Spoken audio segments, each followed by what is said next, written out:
नमस्कार. तर आज आपण बघणार आहे सुरमई फिश फ्राय आणि सुरमई फिश करी. तर त्यासाठी आपण अद्रक, लसूण आणि कोथिंबीरची पेस्ट करून घेऊया.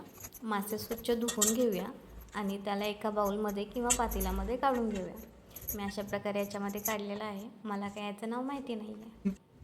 आपण ते छोटेसे मासे होते ते साईडला थोडेसे काढून ठेवले आहे फिश करीसाठी.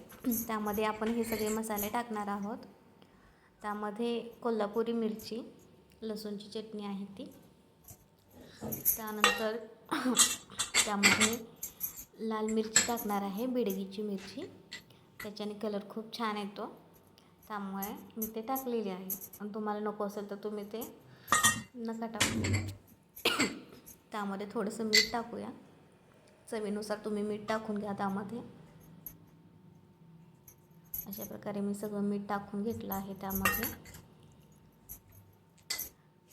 त्यांना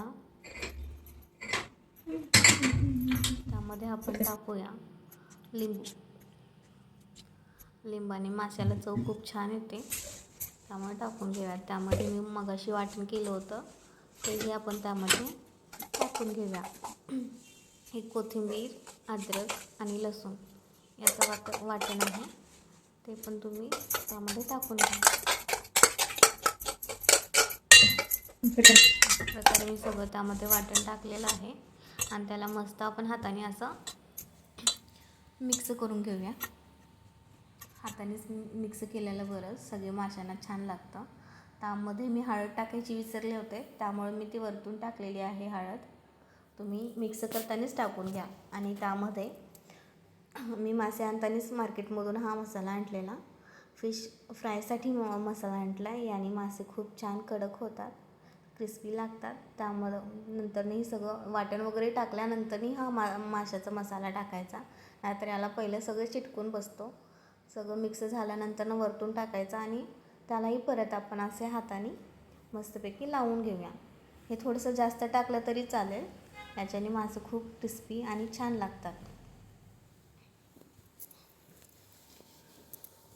परत त्यानंतर आपण एक करीसाठी मासे काढलेले, त्यालाही आपण मस्त मिक्स करून घेऊया. त्यामध्ये थोडीशी हळद टाकूया आपण.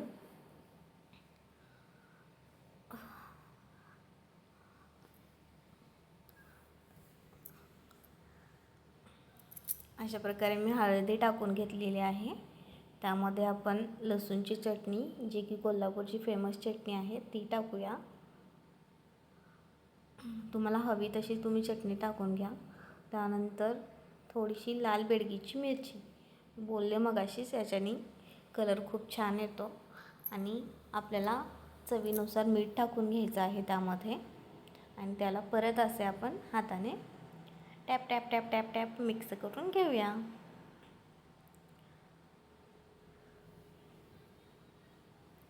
त्यानंतर आपण त्यामध्ये ते सगळा मसाला मिक्स झाल्यानंतर लिंबू पण पिळून घेऊया वरतून. लिंबाने चव खूप छान येते, सो लिंबू तुम्ही मिस करू नका. परत त्याला आपण टॅप टॅप करून सगळा मसाला लावून घेऊया.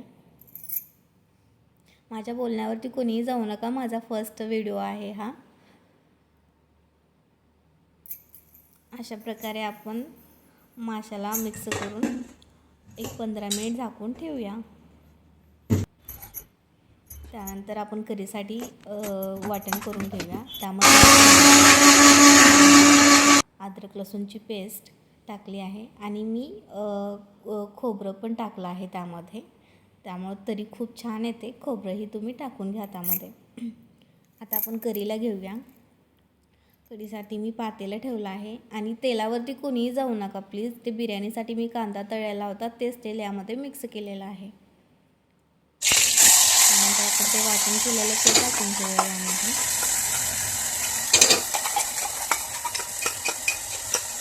यामध्ये सगळं वाटण मी टाकून घेतलेलं आहे. याला आता आपण थोडंसं हाय फ्लेम करून ठेवूया आणि गर गर गर गर गर गर गर गर गर गर गर गर असं मस्तपैकी ठेवूया. आपण परत गॅस चालू करूया.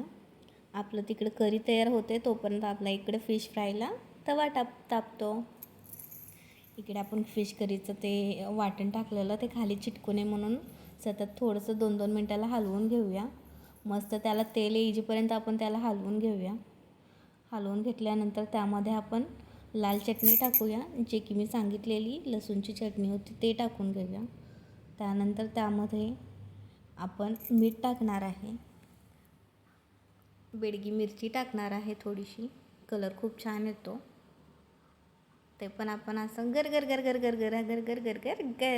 हलवून घेऊया. बघा मित्रांनो, कलर कसला भारी आलेला आहे त्याला. अजून याला आपण असं हलवून घेऊन थोड्या वेळचं ठेवूया. तेल छान आल्यानंतर त्यामध्ये परत थोडीशी मला तिखट हवं लागतं म्हणून मी त्यामध्ये परत थोडीशी चटणी टाकलेली आहे. असं मस्त हलवून घेतल्यानंतर थोडंसं पाणी टाकूया, कारण खाली ते लागलं नाही पाहिजे.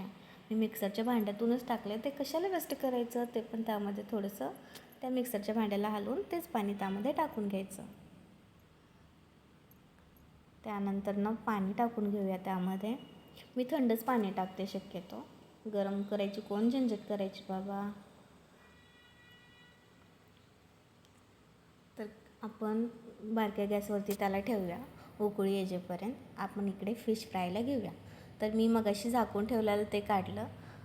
पॅनवरती थोडंसं तेल टाकून घेऊया.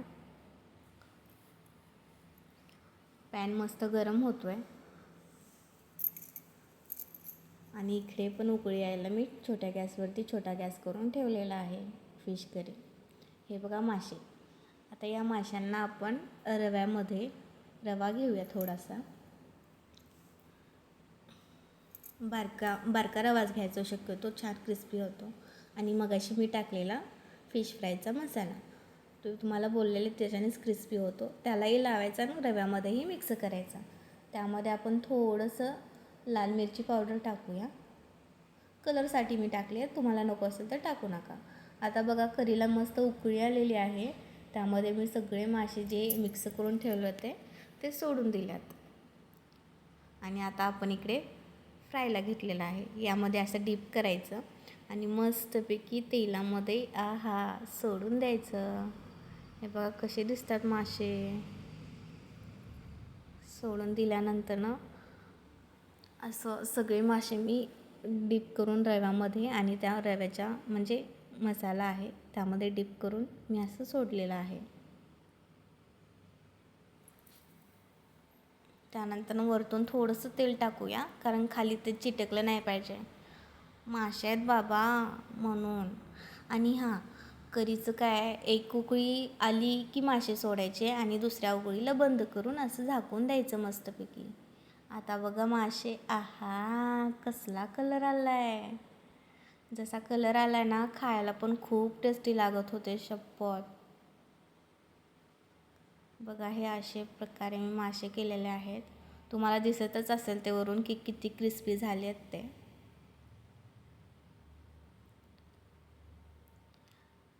असे करून हे एवढे मासे होते. ते सगळे मासे मी पहिला घणा करून घेतला, परत आता हे दुसरा. हे सगळे मासे असेच तळून घेऊया मस्तपैकी. भाकरी खायला माशाचा बीस तसंच टाकलेला. आता आपण मस्त त्यासोबत भाकरी करून घेऊया. आता माशाची भाजी केली आहे म्हटल्यावर भाकरी कसं मिस करणार आपण, त्यासोबत भाकरी लागतेच ना. आपण भाकरी करून घेऊया मस्तपैकी. आणि असं बांगड्यांमुळं काही सुचत नाही बघा, म्हणून बांगडी शेवटी मला काढावी लागली. आणि मस्त अशी गरगरीत भाकर मी थापून घेतली बघा. आणि त्यानंतर अशी पॅनवरती टाकली. तो पॅनला थोडासा तेल होतं ना, म्हणून ही अशी भाकरी माझी सरकत होती. एकसारखं पाणी लावता आलं नाही तरी झालीच. आता बघा तुम्ही कशी टम फुगते भाकरी माझी.